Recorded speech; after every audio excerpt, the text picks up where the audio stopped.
그 다음에 계약 갱신 요구권, 요 부분이 이제 가장 중요하고 또 난해하고 뭐 그런 부분입니다.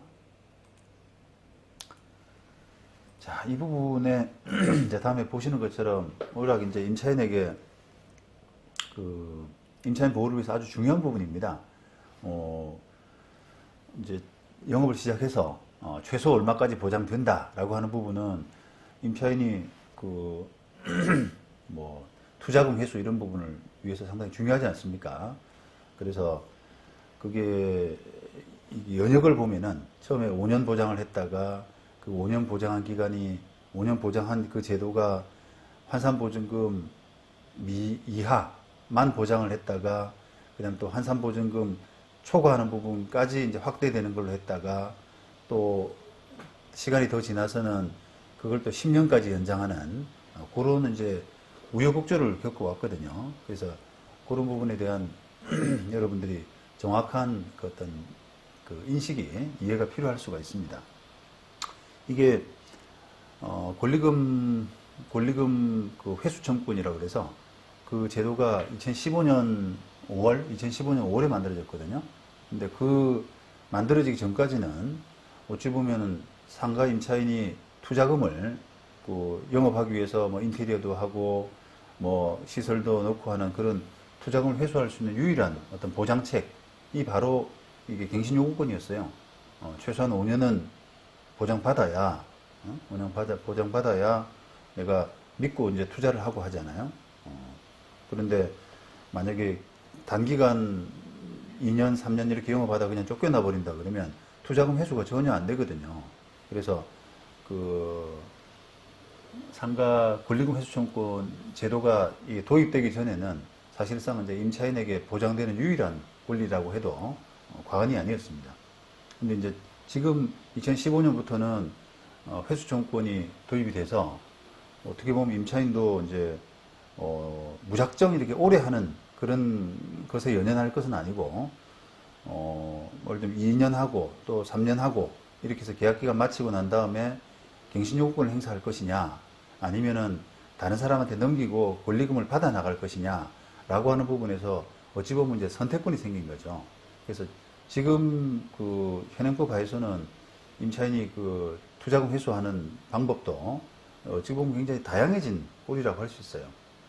만약에 상가 그 권리금 회수 청구권이 없다라고 한다면 종전 법대로 그냥 5년이든 10년이든 그 갱신요구권에서 보장하는 기간 동안에 영업을 한 다음에 다 끝나고 나면은 그냥 속절없이 이렇게 쫓겨나는 수밖에 없단 말이죠.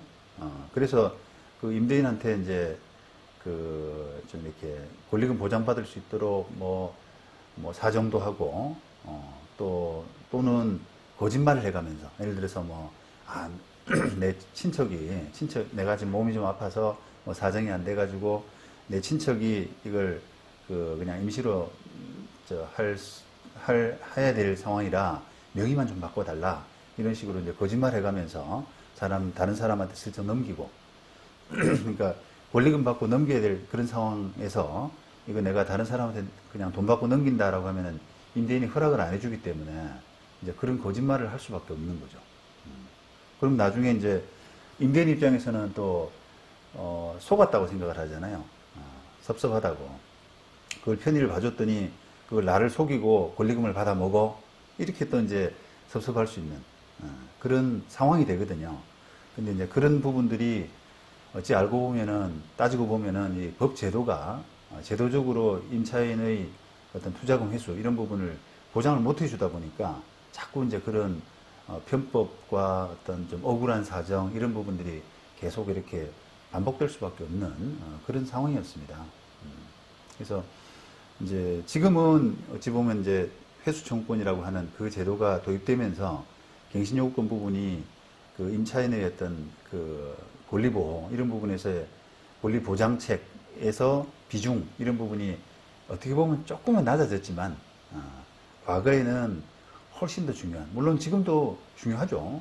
기간을 5년이든 10년이든 이렇게 보장된다는 거 한 자리에서 그런 또는 이렇게 그 갱신요구 과정에서 차임 인상폭도 지금 제한하고 있잖아요.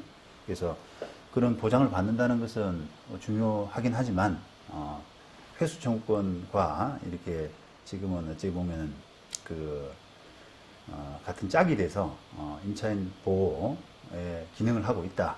이런 정도로 여러분들이 좀 생각하시면 되겠습니다. 자, 구체적으로 들어가 봅니다. 10조 1항 임대인은 임차인이 임대차 기간 만료되기 6개월 전부터 1개월 전 사이에 계약 갱신을 요구할 경우 정당한 사유 없이 거절하지 못한다. 예외 사유 쭉 적었습니다. 예외 사유 부분은 뭐 3기 차임 연체, 또 뭐 재건축 이유 이런 것들이 대표적인데 그거는 맨 마지막에 설명을 좀 드리도록 할 거고요. 아마 오늘은 조금 시간 여유가 안 되기 때문에 예외 사유까지는 못 들어갈 것 같은데 그 전 부분 요건이나 뭐 효과 이런 것들은 다 한번 다뤄볼 생각입니다.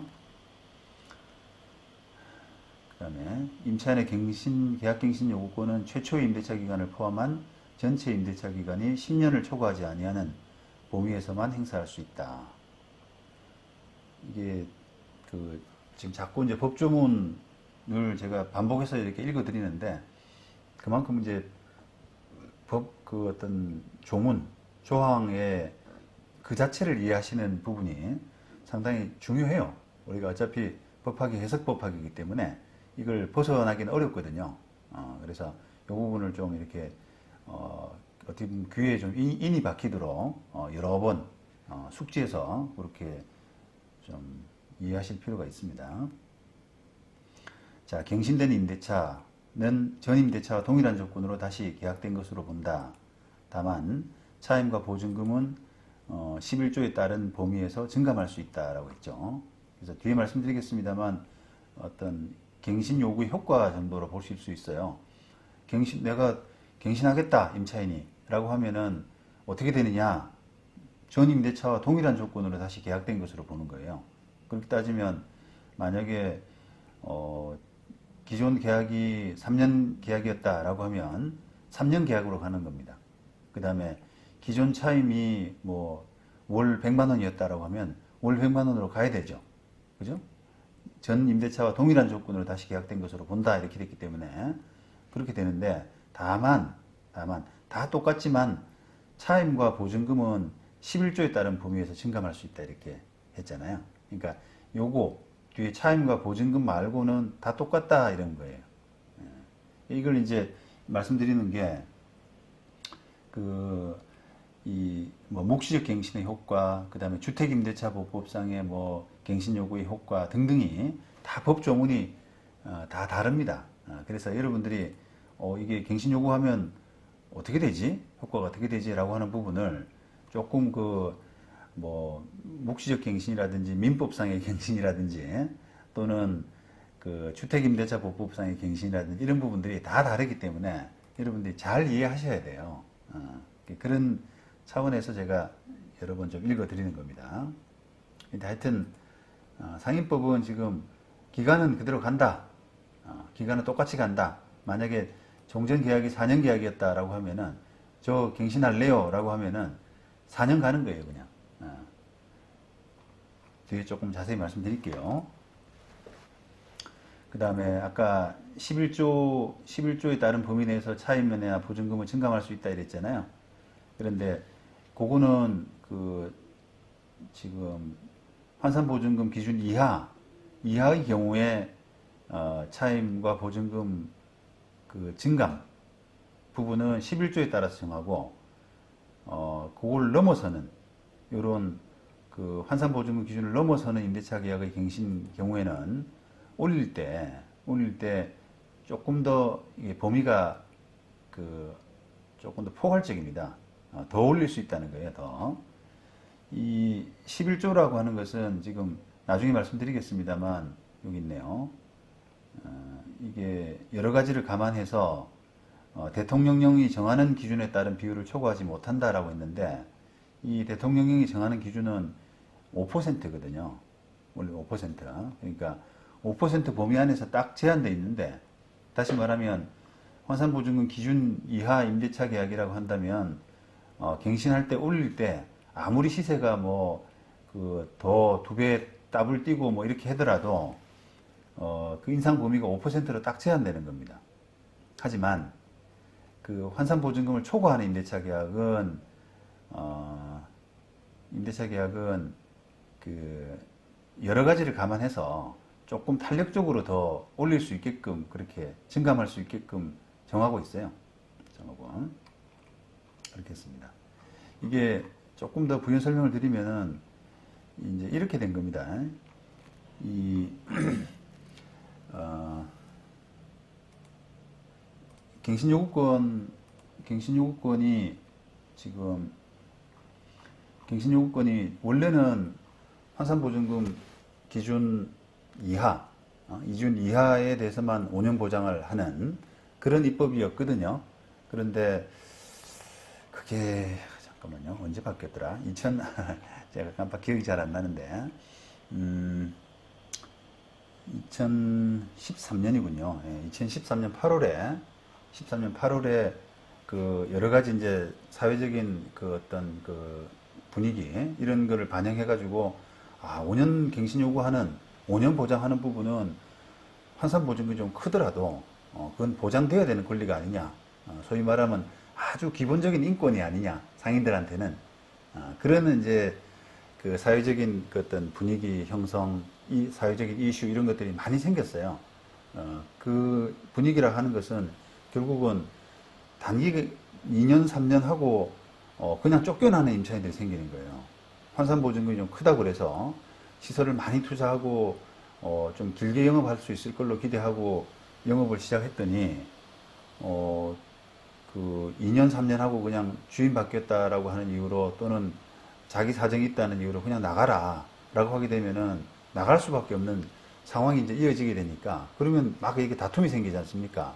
그리고 그러면서 뭐 집행 과정에서 뭐 불상사도 나고 그런 이제 사회적인 그 문제 또 이슈 이런 걸로 이제 번지면서 2013년 8월에 이제 법이 바뀌어서 그거를 5년 보장하는 만큼은 환산보증금을 좀 초과하는 부분도 다 인정해 주자. 그러니까 금액 제한 없이 임대차 그 규모의 제한 관계없이 5년 보장하는 만큼은 다 보장하자라고 하는 것으로 2013년 8월에 그걸 이제 법을 바꿔가지고 했어요. 그게 이제 전에 초반에 말씀드린 것처럼 이 종전 2002년도에 이제 만들어진 그 상인법이 환산보증금 그 이하와 환산보증금 초과를 딱 나눠서 환산보증금을 기준을 초과하는 그 임대차 계약은 어떤 제도도 인정 안 하는 갱신요구권 물론이고 그다음에 대항력 그다음에 우선 변제권 등등 상인법에서 지금 그 보장하는 임차인에게 보장하는 그런 여러 가지 제도들이 있잖아요. 그런 제도들이 환산보증금만 초과했다 그러면은 전혀 보장이 안 되는 그런 체제를 운영을 해왔는데 그게 이제 제일 먼저 터진 게 제일 먼저 바꿔야겠다라고 생각한 게 이게 5년 보장이란 말입니다. 그래서 그 5년 보장을 그 환산보증금 기준에 구애 없이 올리자라고 하는 그런 시도가 2013년 8월 그 법에서 바뀌었고 그게 이제 최초의 그 예외가 되면서 조금씩 이렇게 2015년에 또 뭐 대항력이 들어오고 뭐 3년 뭐 차임 3기 차임이 돼야 되고 그다음에 또 아까 말씀드렸던 그 상가 건물 회수 청구권, 권리금 회수 청구권 이런 부분도 그때 그 금액 제한 없이 상가 임차인이면은 다 보장하자는 쪽으로 들어오고 해서 예외 사유가 조금씩 늘어나게 된 거예요. 근데 그 스타트가 2013년 8월에 이 계약갱신 요구권이라는 겁니다.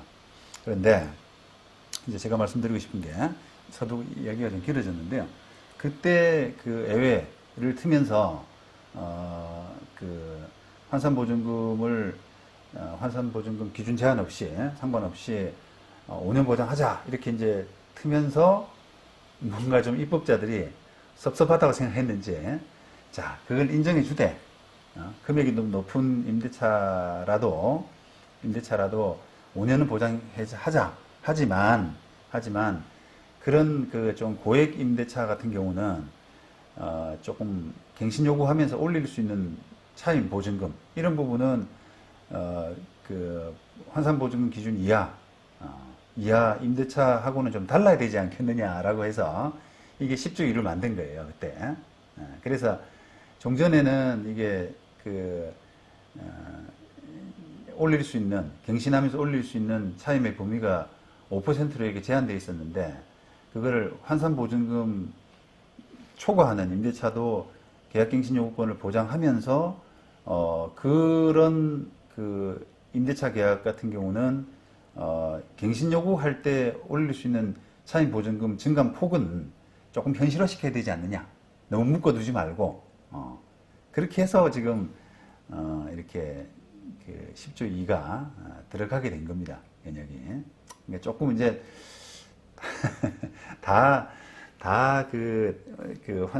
이게 좀 고액 임대차는 5년 보장하지만 뭐 인상할 때, 갱신할 때 인상폭, 차임 보증금 인상폭은 조금 차별화하자, 뭐 이런 식이죠.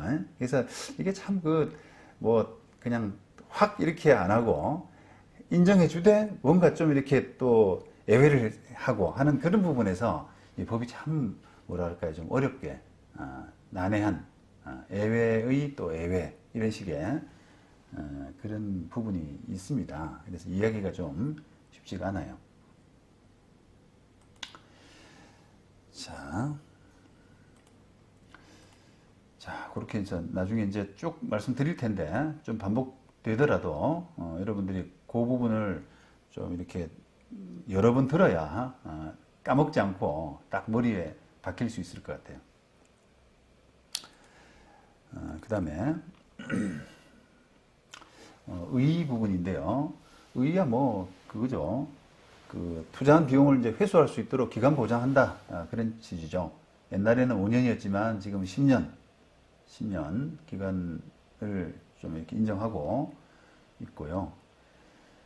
그 다음에 이런 갱신요구권이라고 하는 부분이 결국은 이제 투자 비용 회수 그런 부분에 그 주요 목적이 있기 때문에 이게 투자 비용 회수라는 부분에서는 그 주택 부분, 주택은 그 상가 전포하고는 많이 필요성이 덜하지 않습니까?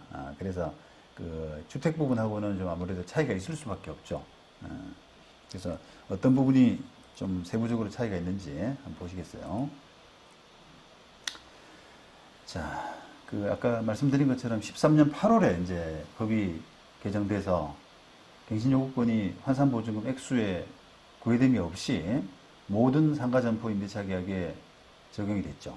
그러다가 2018년 10월 개정을 통해서는 요 갱신요구로 보호되는 기간이 기존 5년에서 10년으로 이렇게 2배 확대가 됐습니다. 그래서 이 갱신요구권이 굉장히 어떤 중요한 그런 그 비중이 임차인의 권리 보장을 위해서 굉장히 비중이 커져버리는 그런 제도가 됐고요. 이게 임차인에게 이제 어찌 보면 임차인에게 비중이 커졌다라고 하는 것은 달리 생각하면은 임대인에게 상당히 어떤 짐이 됐다라고 보시면 되겠어요. 임차인의 권리는 반대로 이야기하면 임대인의 의무거든요. 그래서 이제 뭐랄까요, 제가 실무에 이제 그 경험을 해보면은 과거에 이제 5년 보장이라고 하면은 임대인도 사실 별로 신경을 안 썼습니다. 왜냐하면은 임대인들도 기본 이제 어떻게 보면 상식이 임차인이 여기 와서 장사하면서 뭐 시설 투자하고 뭐 홍보도 하고 고객 관계도 맺고 하는데 5년은 보장해야지. 나도 양심이 있는데 그냥 1년 있다 내보내고 2년 있다 내보내고 이러면은 기본적으로 이게 좀 너무하다는 생각이 들지 않습니까? 근데 5년 정도면은 리즈너블 하다. 나도 감수해야 된다라고 받아들이는데 이 기간이 갑자기 2018년 10월 법을 그 개정을 통해서 갑자기 2배로 늘어났단 말이에요. 그러니까 이제 임대인도 이건 아닌데 이건 내가 우리한테 너무하지 않냐? 10년 동안 내가 뭐 그러면 그 임대료도 제대로 못 올리고 뭐 인상폭이 제한돼 있으니까 임대료 제대로 못 올리고 이 임차인하고 그냥 계속 그 가져가야 된다라고 하는 것은 상당히 큰 침이다라고 이제 임대인도 생각할 수밖에 없거든요. 그러다 보니까 상당히 이제 임차인한테는 중요한 하지만 임대인한테는 굉장히 무거운 어떤 그런 부담으로 다가오고 그래서 이 갱신요구권의 어떤 적용 범위라든지 이런 부분을 예전보다는 훨씬 더 이렇게 관심 있게 보고 있는 겁니다. 뭐 예를 들면 아까 예외 사유 같은 거 있잖아요. 그런 부분이 있으면 즉각 이제 갱신요구권을 행사 안 한다든지 등등 그런 부분에 관심이 굉장히 높아졌다고 할 수 있는 겁니다.